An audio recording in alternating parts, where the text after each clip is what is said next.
Hello friends, मैं doctor चांदनी मरकाम समाज शास्त्र की क्लास में आपका स्वागत करती हूँ।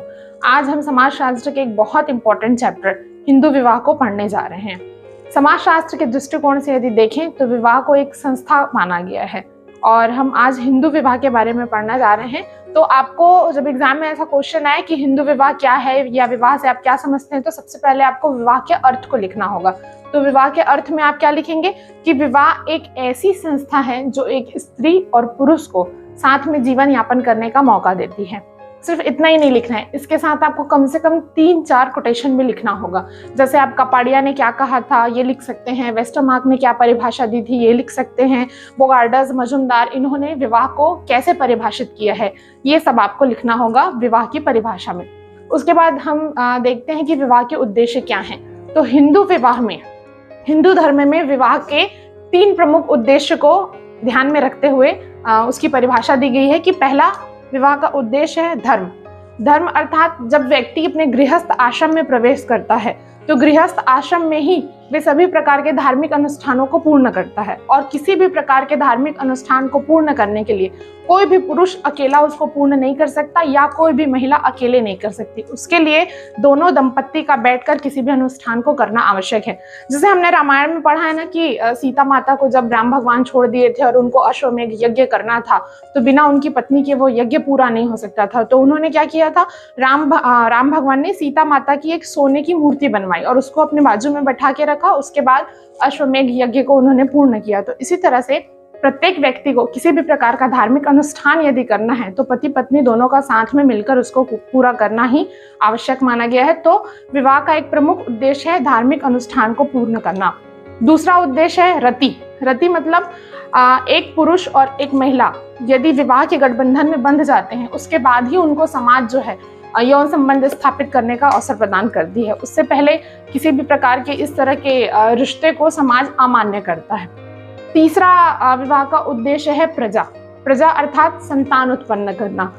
व्यक्ति का जब विवाह हो जाता है उसके बाद ही वो संतान उत्पन्न कर सकता है। संतान उत्पन्न करना को इसलिए समाजशास्त्र में प्रमुख माना गया है कि आप जिस समाज में पैदा होते हैं, जिस समाज में आपका पूरा जीवन व्यतीत होता है, फिर आप इस दुनिया से जाने के बाद समाज को क्या देके जा रहे हैं। तो प्रत्येक व्यक्ति का ये धर्म बनता है कि वे अपने पीछे इस समाज में संतान छोड़कर जाए, जिसके द्वारा इस समाज का आगे वृद्धि होता जाए। तो ये प्रमुख 3 उद्देश्य हैं, धर्म, रति और प्रजा। इन तीनों में सर्वाधिक महत्वपूर्ण उद्देश्य धर्म को माना गया है। इसके बाद हम देखते हैं हिंदू विवाह के स्वरूप को। तो हिंदू विवाह के 8 स्वरूप बताए हैं, जिसमें सबसे पहले है ब्रह्म विवाह। तो ब्रह्म विवाह किसे कहते हैं कि नाम से ही पता चल रहा है कि ऐसा विवाह जो ब्राह्मणों के द्वारा कराया जाता है। मतलब ब्राह्मणों के द्वारा कराया जा रहा है तो सारे संस्कार उसमें होते हैं, पिता की इच्छा रहती है, एक यज्ञ होता है और ब्राह्मणों के द्वारा पूरे यज्ञ और विधि विधान से विवाह कराया जाए और पिता उसके बाद विवाह के बाद अपनी कन्या का कन्यादान करता है, तो वो है ब्रह्म विवाह। इसको सभी विवाह में सबसे उच्च स्थान ब्रह्म विवाह को दिया गया है। दूसरा विवाह होता है दैव विवाह। दैव विवाह वो विवाह है जिसमें पिता के द्वारा यज्ञ कराया जाता है और जितने भी लोग मिलकर यज्ञ करते हैं तो उसमें जो सबसे अच्छा यज्ञ करता है उसको पिता के द्वारा अपनी कन्या का कन्यादान कर दिया जाता है। वो दूसरा प्रकार का विवाह है दैव विवाह। तीसरा प्रकार का विवाह होता है आश्रय विवाह। आश्रय विवाह क्या होता है, जिसमें एक गाय या बैल देकर पिता के द्वारा अपनी बेटी का कन्यादान कर दिया जाता है, ये विवाह होता है। उसके बाद चौथा प्रकार है प्रजापत्य विवाह का। प्रजापत्य विवाह वो होता है जिसमें किसी भी प्रकार के संस्कार नहीं होते, किसी भी प्रकार का यज्ञ नहीं होता, लेकिन माता पिता की अनुमति आवश्यक है। तो माता पिता की अनुमति के द्वारा अगर कोई कन्या किसी वर के साथ विवाह कर लेती है तो वो चौथा प्रकार हुआ प्रजापत्य विवाह का। समाज में प्राचीन समय में बहुत सारे प्रकार बताए गए हैं विवाह के, लेकिन ये जो 4 प्रकार हैं इसको ही मान्यता दी गई है, समाज के द्वारा स्वीकृत होती है। इसके अलावा 4 प्रकार और हैं विवाह करने के, जिसको समाज के द्वारा मान्यता प्रदान नहीं हुई है। 5वां विवाह है असुर विवाह।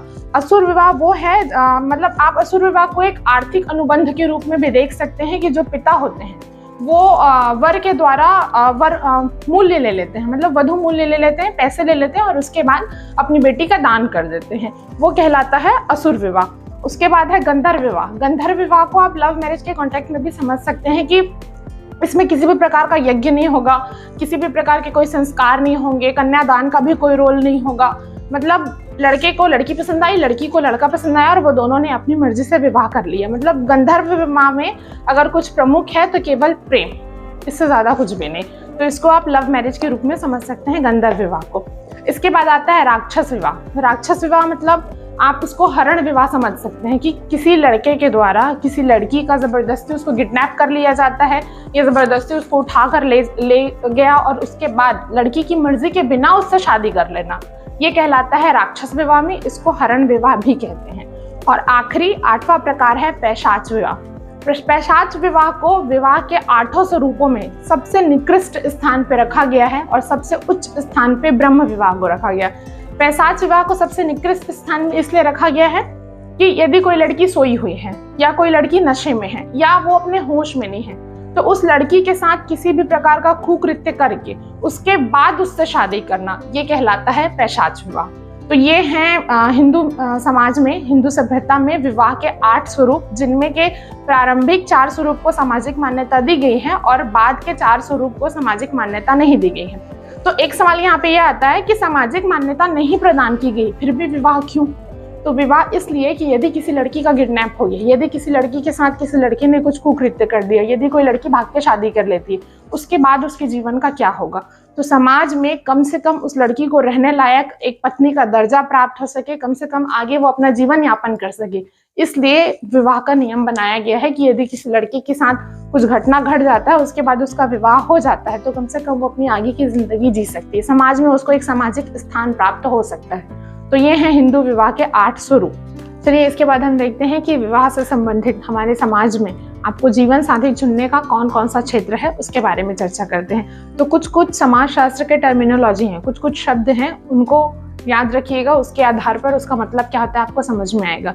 जैसे जीवन साथी चुनने के क्षेत्र में सबसे पहला शब्द आता है अंतर्विवाही।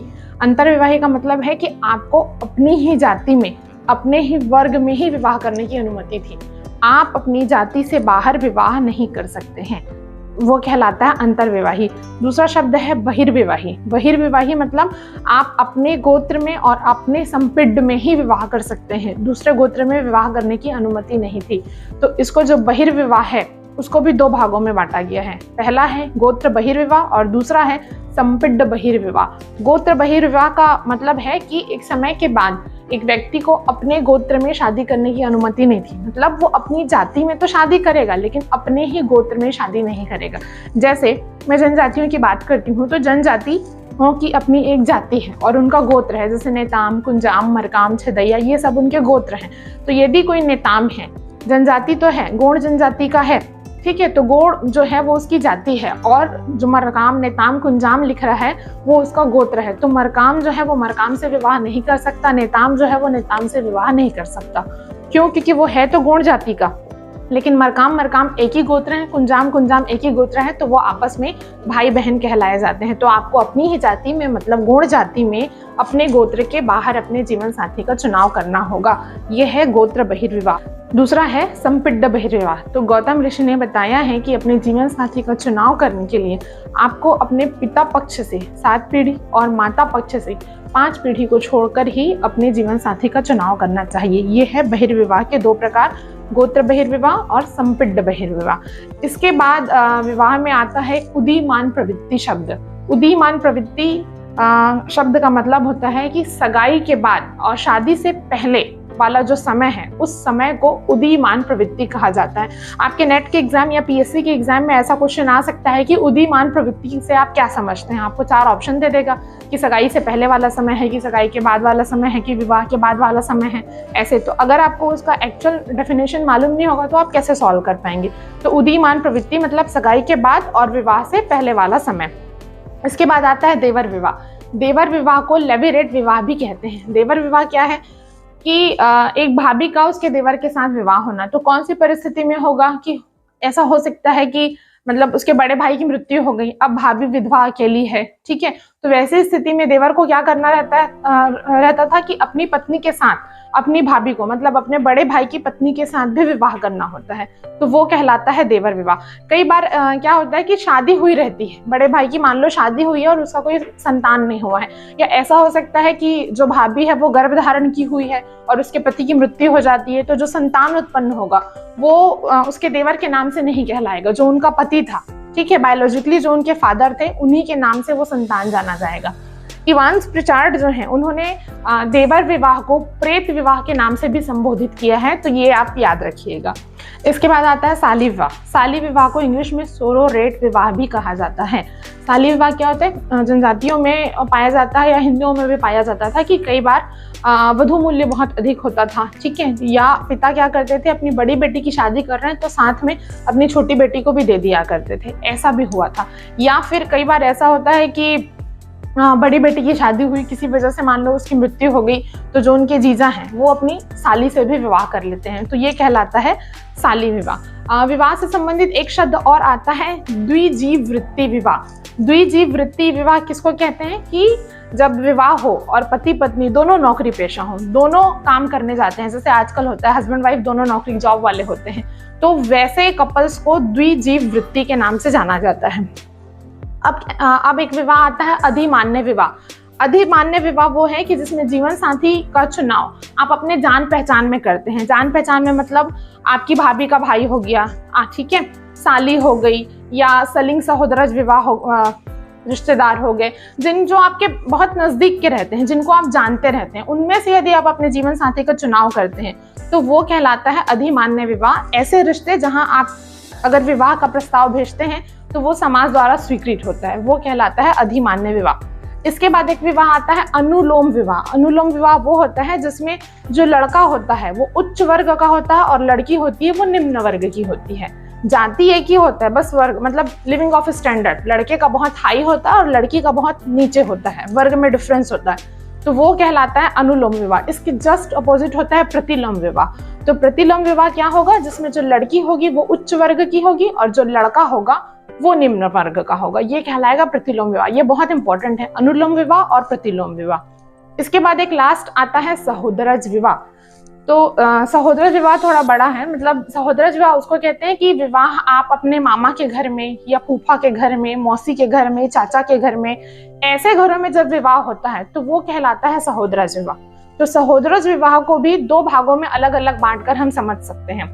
एक होता है सलिंग सहोदरज विवाह और एक होता है विलिंग सहोदरज विवाह। तो सलिंग सहोदरज विवाह वो होता है जिसमें शादी आपके चाचा के बच्चे के साथ होती है या आपके मौसी के बच्चे के साथ होती है, जिसको हम भाई बहन ही मानते हैं। मतलब आपके चाचा का अगर कोई बच्चा हुआ तो वो कजन ब्रदर या कजन सिस्टर ही हुई ना, या आपके मौसी की बच्ची हुई या मौसी का बेटा हुआ तो वो भाई बहन ही होते हैं। तो ऐसे रिश्ते में यदि शादी होती है तो वो कहलाता है सलिंग सहोदरज विवाह।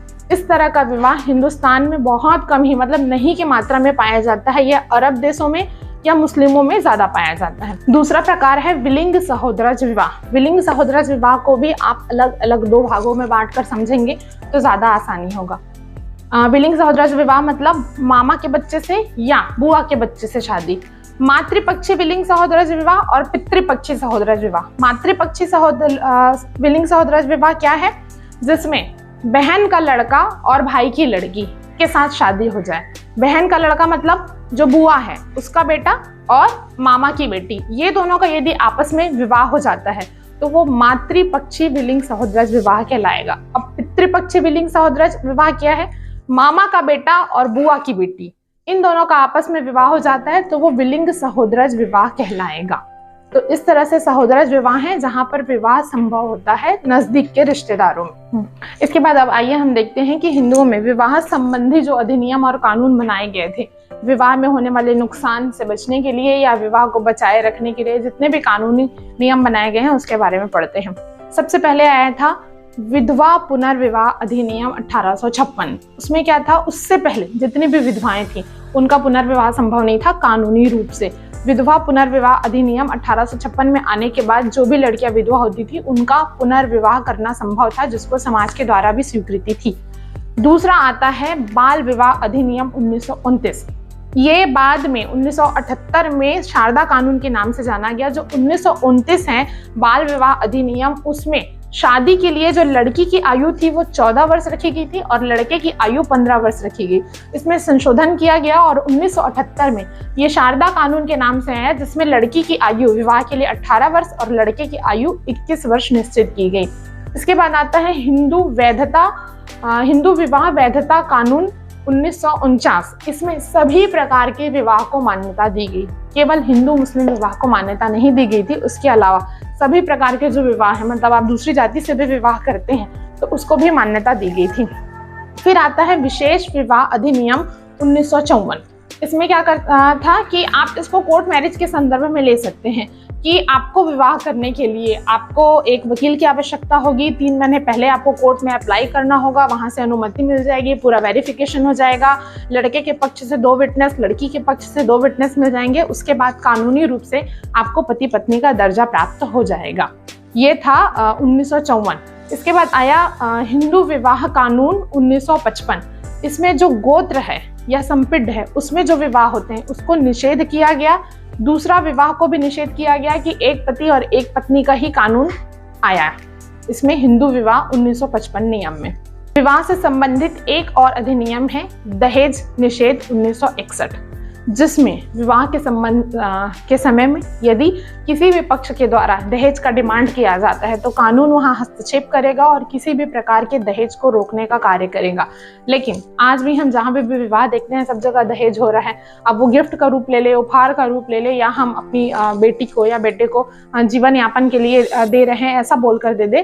कानून उसमें एक्शन तभी लेगा जब किसी के द्वारा शिकायत की जाएगी। यदि किसी के भी द्वारा शिकायत नहीं की जा रही है कि दहेज का डिमांड किया जा रहा है करके, तब तक कानून उसमें हस्तक्षेप नहीं कर सकता। यदि किसी के द्वारा शिकायत की जाती है कि दहेज की डिमांड की गई है, तब जरूर कानून उस पर हस्तक्षेप कर सकता है। यह दहेज निषेध अधिनियम है 1961। तो मेरी जानकारी में आज हमने विवाह किसे कहते हैं, विवाह के उद्देश्य क्या है, विवाह के 8 स्वरूप क्या हैं, जीवन साथी चुनने का क्षेत्र क्या है, विवाह से संबंधित जो जो अधिनियम कानून के द्वारा बनाए गए हैं, इतना सब कुछ हमने पढ़ा है। मुझे लगता है कि इस वीडियो के द्वारा आपकी जानकारी में वृद्धि हुई होगी। इसके बाद भी आपको किसी भी मैटर को लेकर डाउट लगता है तो मुझे कमेंट करके आप मुझसे पूछ सकते हैं और वीडियो में बने रहिएगा ताकि मैं आप तक और ऐसी ही जानकारी पहुंचा सकूं।